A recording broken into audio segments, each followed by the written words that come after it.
Hi, I'm John Handy, and this is my report on advanced modeling in the games engine. So this is my environment. This is a recreation of the subway arena from not Tekken, Mortal Kombat. And this is my recreation.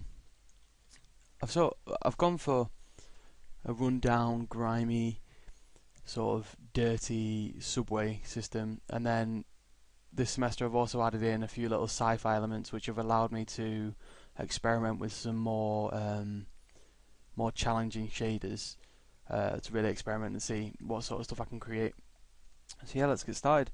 Um, After the feedback I got from first semester, a lot of it was about the shaders that I implemented into the environment. So a lot of my hard surface assets actually looked a bit like Play-Doh because of the way I did my normal maps.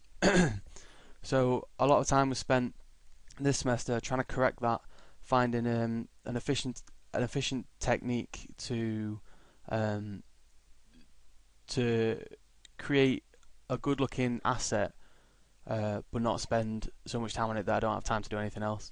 So after looking on E3D, Polycount, and a few other websites, I sort of developed a technique which is basically just import diffuse, specular, normal, and tweak them in UDK. After you bring them in, tweak them in UDK until they look right. So, for example, if I show you the train,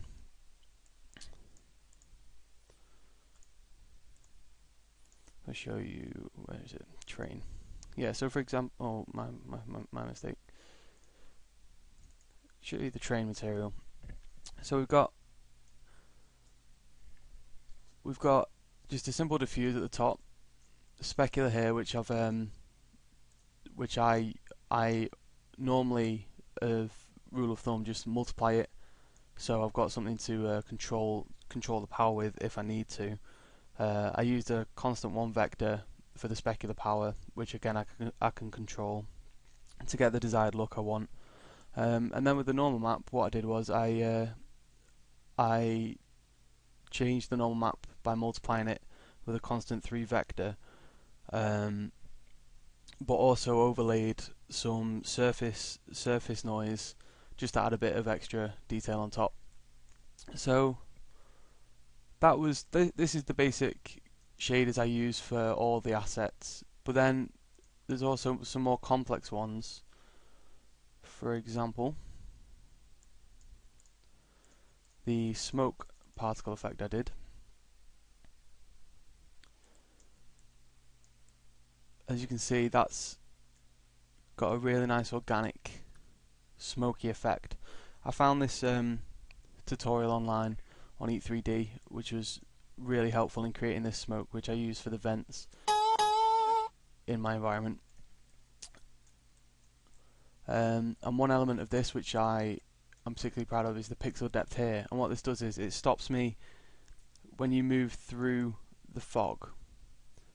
Instead of just clipping straight through, it'll blend around the camera, which stops any really nasty sharp cuts through the smoke.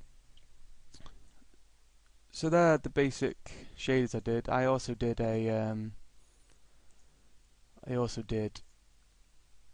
a sort of futuristic hologram advertisement where I was playing around with a bump offset to give it a sort of 3D look, even though it's only on a 2D plane. So cost-wise, in memory, it's very low, but it gives you a nice effect, and then got a little gradient between the three. So yeah, moving on. Lighting.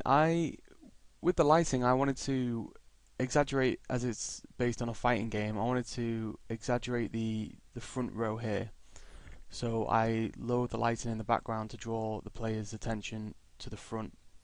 But I also used a cold-warm contrast around the back to draw their attention to key parts of the level.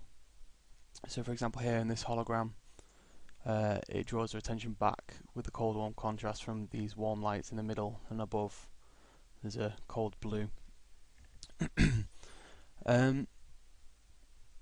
I also used the smoke effect, which adds a layer of secondary animation, which I think helps break up the modularity of the level, because the level is very modular. To get a wider space, so there's 3 sections of the level, it's very modular, but I find sticking these secondary animation parts in, and there's a train that goes past as well, just helps to break up the monotony of the same assets over and over again, with some fancy bits throughout the level. So when I was texturing and looking at creating assets, Brian Burrell, who worked on Titanfall, was a big inspiration for me. The way he textured his assets, he takes a lot of care in adding